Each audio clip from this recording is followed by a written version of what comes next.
Hi, welcome to EPG Pathshala Spanish. We are in the paper entitled Advanced Spanish Grammar.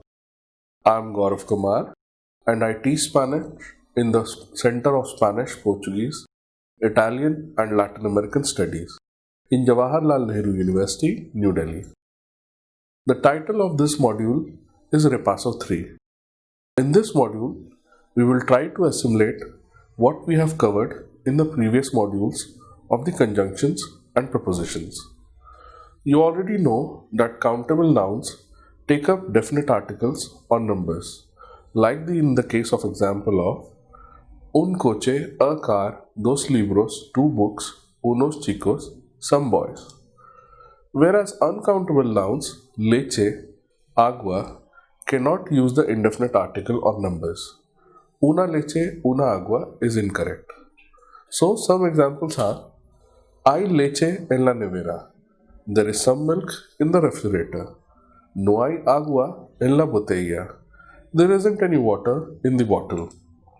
In Spanish, to be more precise and specific, we can use algo de and un poco de.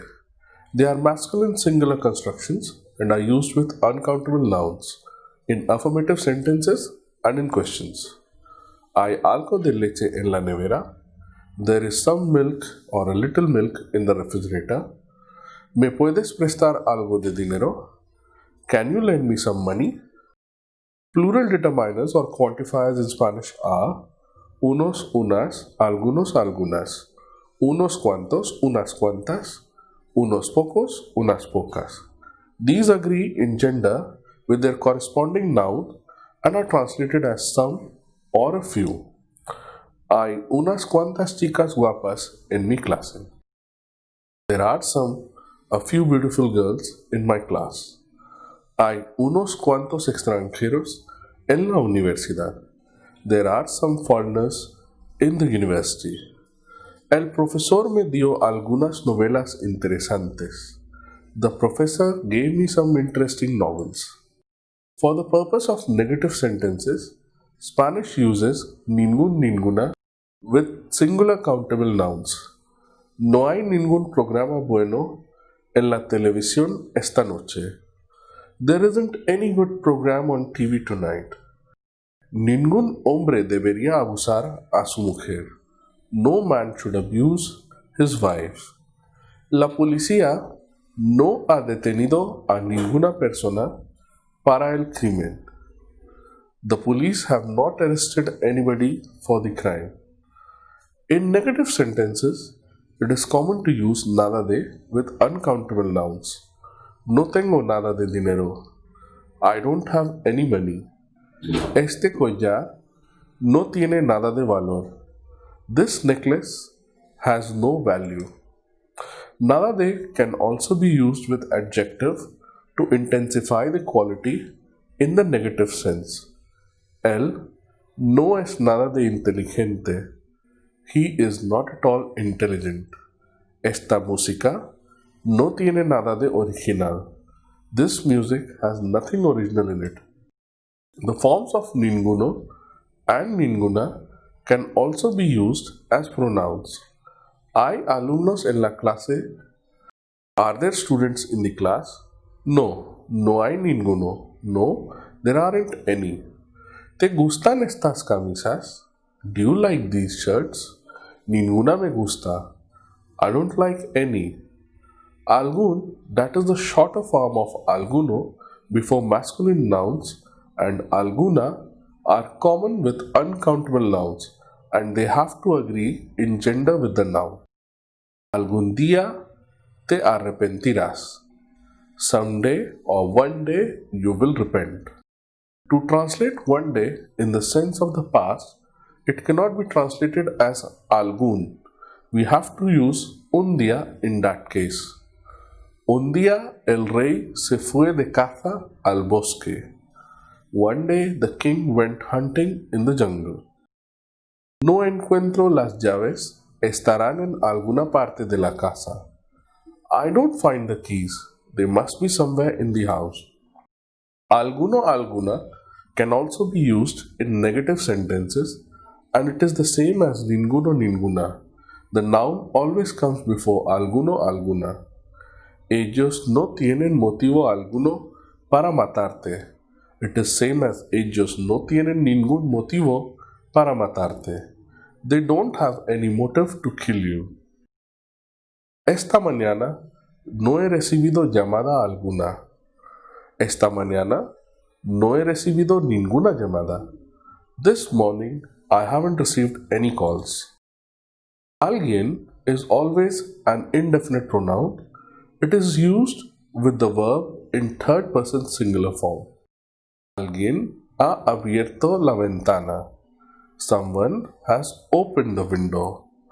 ¿Hay alguien en la puerta? Is there someone at the door? Alguien plus de plus noun. Alguien de la empresa vino a buscarte. Someone from the company came to see you. Algo, which means something or anything, can have different functions. As an indefinite pronoun, it refers to a thing. Es glotón. Siempre quiere comer algo.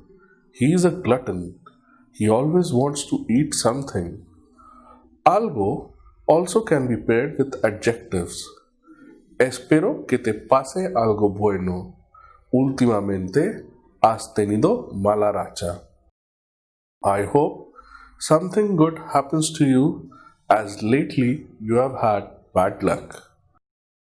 Algo de plus adjective.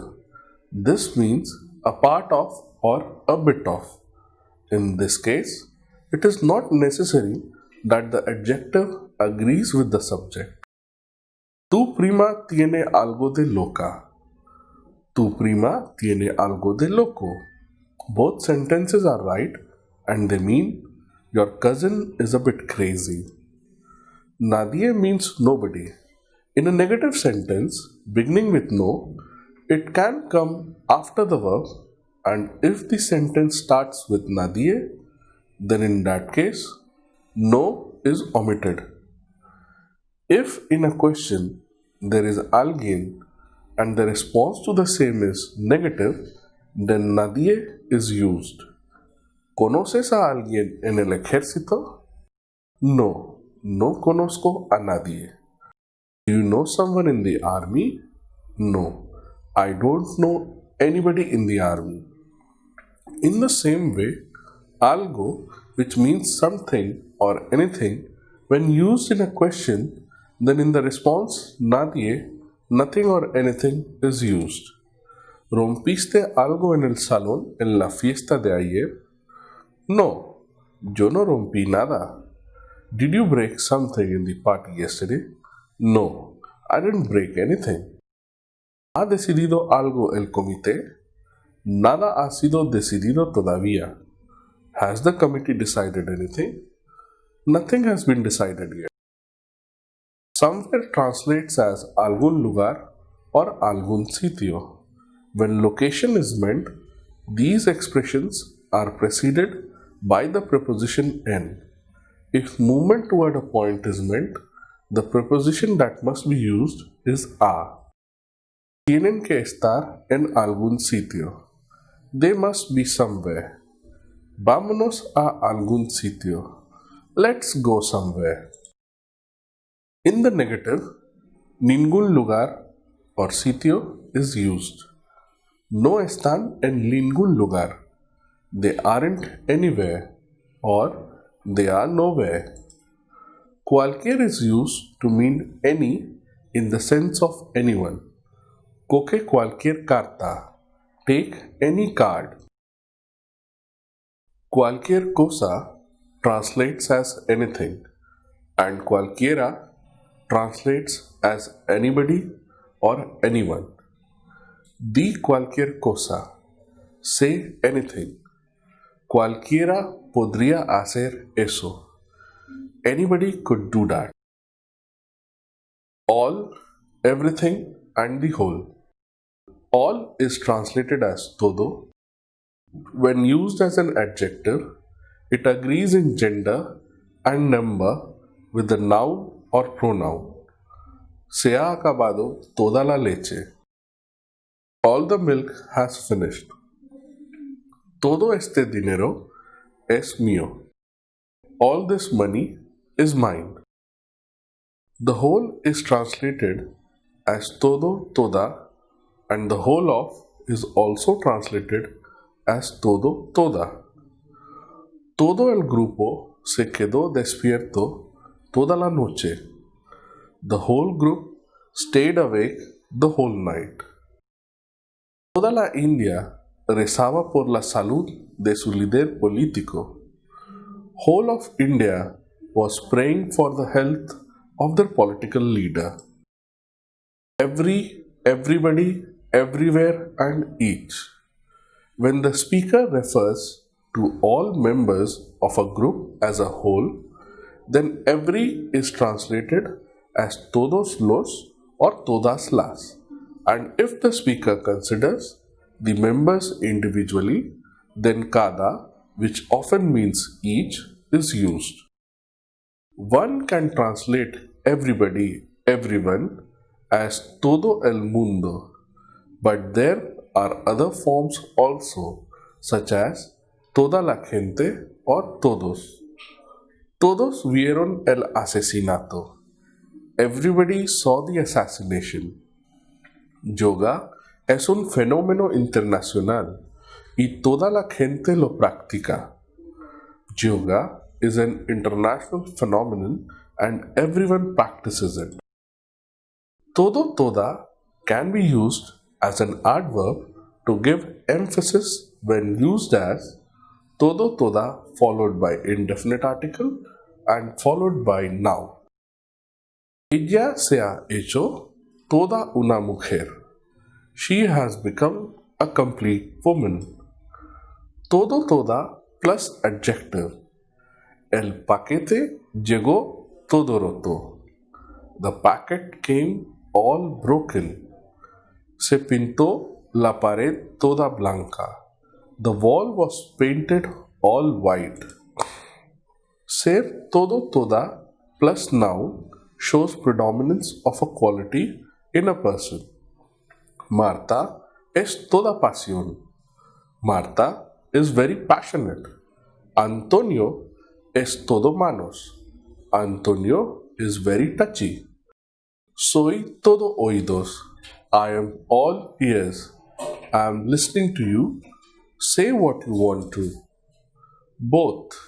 The English word both refers to two people, things together. In Spanish, it can be translated as ambos masculine and ambas feminine. It should be noticed that colloquially this idea is expressed by los, las, dos. Demasiado, demasiada, and demasiados, demasiadas means too, too much, or too many, and are indefinite adjectives that indicate a higher amount than necessary. Demasiado, demasiada, demasiados, demasiadas, plus noun.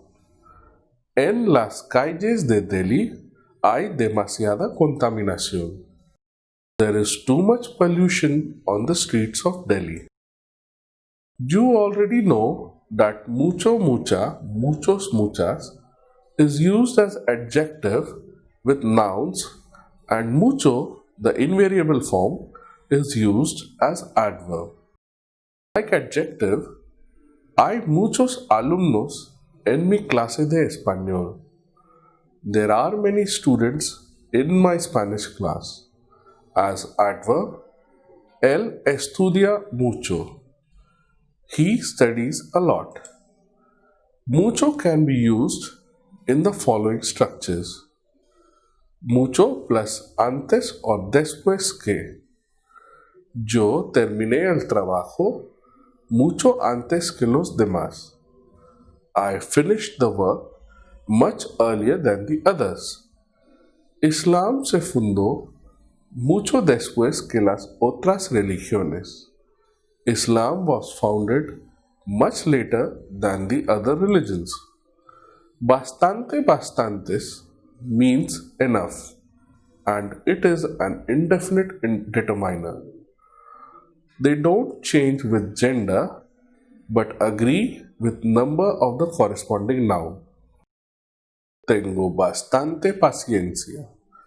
I have enough patience. Recibimos bastante artículos para la revista. We received enough articles. A native speaker of the language makes complex sentences and fairly larger ones using linking words. The words that help to add such clauses and sentences are called conjunctions, which on their own do not make sense. In Spanish, they are called conjunciones, and there are two broad categories: conjunciones coordinantes. Their function is to link words and independent sentences. And the second category, conjunciones subordinantes. They connect the dependent clause or sentence with the principal clause or sentence. Let's start with the first category of conjunciones coordinantes, which has further subcategories. First, conjunciones copulativas. These conjunctions express addition or accumulation. They can link words and sentences. They are y, a, ni. El oso es un animal grande, peludo y perezoso. Bear is a big, hairy and lazy animal. Solo bebe cerveza y ve la tele todo el día. He just drinks beer and watches TV the whole day. Conjunciones disyuntivas. These conjunctions link words or sentences to indicate selection of one of the options that are offered. O or either, you, u or. ¿Qué te apetece tomar? ¿Café o té? What do you want to have? Coffee or tea? Conjunciones distributivas. These conjunctions bring together different options. Ya, bien, uno, una, otro, otra. Estos días ya hace sol y ya llueve. These days, now it's sunny and next moment it's raining. Ana es una chica rara. Bien está contenta, bien se pone triste. Ana is a strange girl. Now she's happy, now she's sad. Conjunciones explicativas. They join sentences that the second half clarifies or explains the first half. Es decir, o sea, esto es. Los seres humanos son omnívoros, es decir, comemos de todo. Human beings are omnivores, that is, we eat everything. Me llamó para decir que estaba enferma, o sea que no iba a la fiesta. She called me to say that she was sick. In other words, she wasn't coming to the party. Conjunciones adversativas. These conjunctions function to show opposition between the elements of the sentence.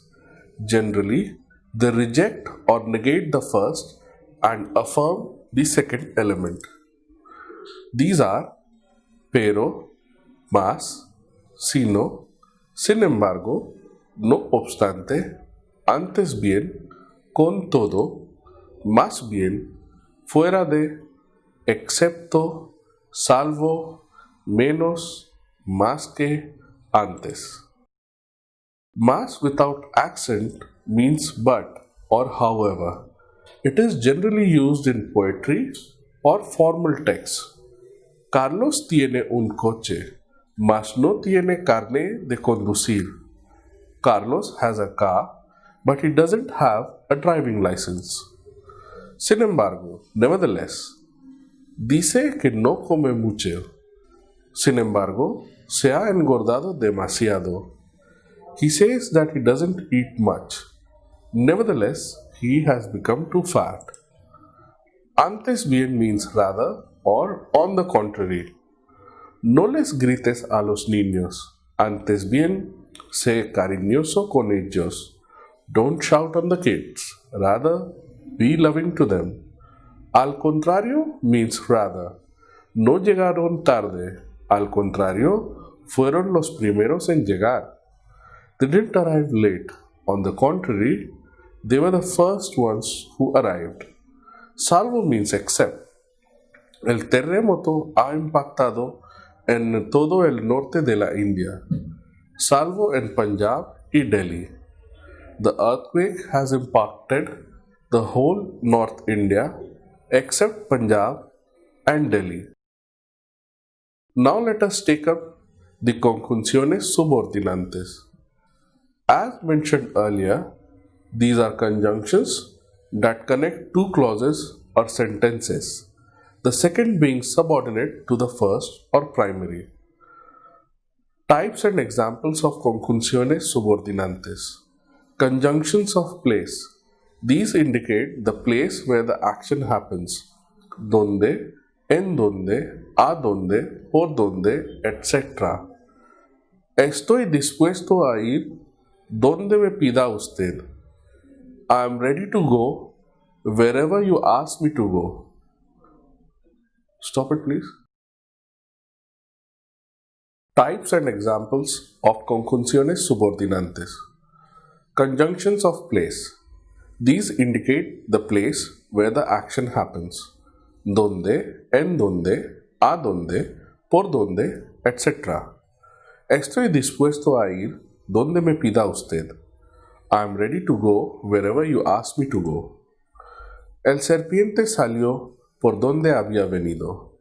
The serpent left from where it came from. El lugar a donde van ustedes es muy bonito. The place where you are going is very beautiful. Conjunctions of time. These express the idea of time of the action. Mientras que, cuando, antes de, después de, enseguida que, etc. Antes de comer, le agradezco a Dios por la comida. Before eating, I thank God for the food. Mientras que se afeitaba, escuchaba a la radio. While he was shaving, he listened to the radio. Tan pronto como lo supe, informé a la policía. As soon as I came to know about it, I informed the police. Conjunciones de modo. Conjunctions of mode express the way or manner in which the action happens. Como, tal como si, según, según que. Hazlo como quieras. Do it as you like. Mi padre no puede comer según qué tipo de alimentos. My father cannot eat certain type of food. Conjunciones comparativas. It denotes the idea of comparison between elements of a sentence. It can be of equality, superiority, or inferiority. Let's start with those of equality, igualdad. Así como means as well as. Me interesa la literatura, así como la música. I am interested in literature as well as music. Igual que means as same as. Igual que a tus amigos, te gustan las películas de Hollywood. Like your friends, you like Hollywood movies. Tan como is reflected as. Sara es tan rica como Raquel. Sara is as rich as Raquel. Tanto como, as well as. Me gustan tanto los deportes como los estudios. I like sports as well as studies. Let's take the next case of superiority or superioridad. Más que, more than. Tengo más paciencia que tú. I have more patience than you. Rita es más simpática que su hermana. Rita is more kind than her sister. Verbo plus más que. Duermes más que un koala. You sleep more than a koala bear. Más plus adjective plus de lo que. La vida es más bella de lo que imaginas. Life is more beautiful than what you imagine. Now let us take the case of inferiority o inferioridad. Menos que. Ellos tienen menos empleados que nosotros. They have lesser employees than us. Tengo menos dinero que mi hermano. I have less money than my brother. Let us now move on to the next set of subordinate conjunctions, consecutive conjunctions. These show a consequence of what has been mentioned in the main clause.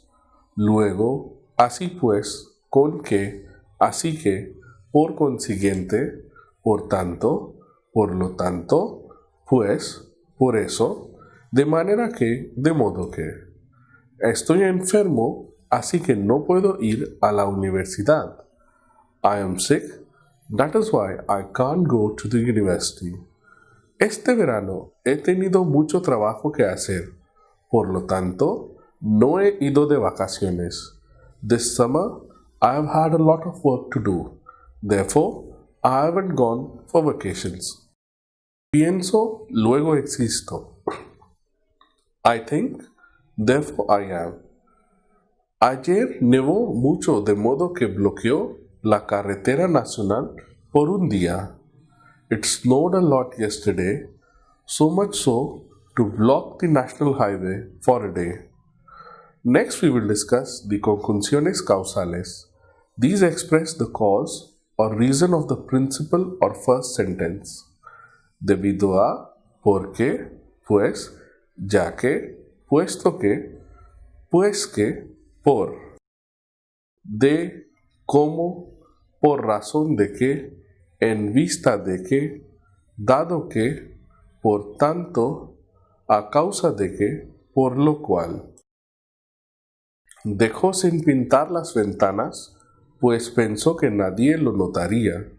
He left the windows unpainted because he thought nobody would notice it. En vista de que cada día su salud empeoraba más, la mudaron a otro hospital. Seeing that her health got worse every day, she was shifted to another hospital. Muchos niños se mueren de hambre en África. In Africa, many children die of hunger.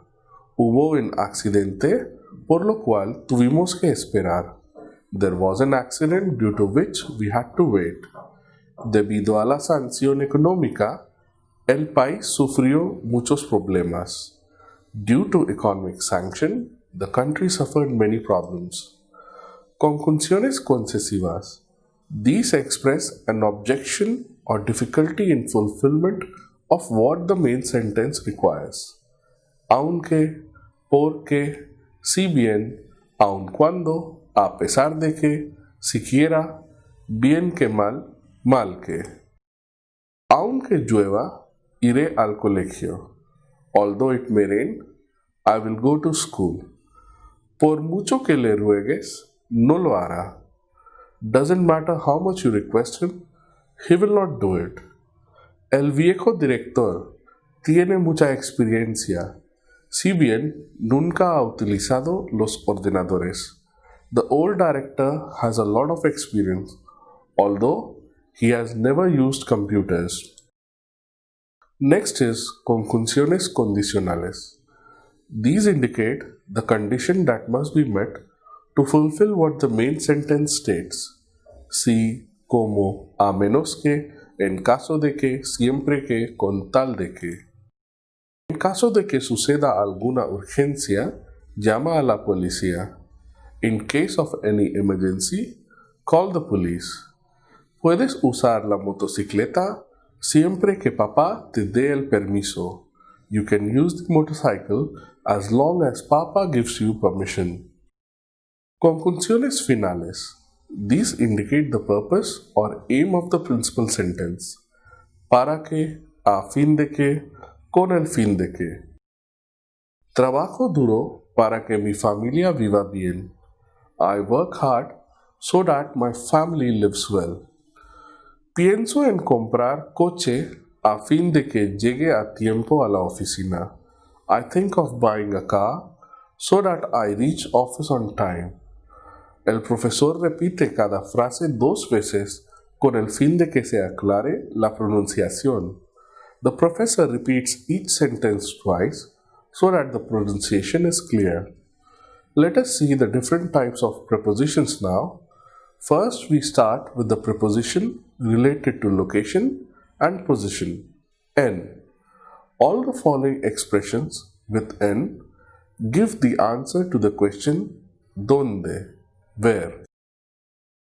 En el dentista, at the dentist. En el fondo, at the bottom. En el hospital, in the hospital. En la calle, in or on the street. En la carretera, in or on the road. En un barco, on a ship. En el tejado, on the roof.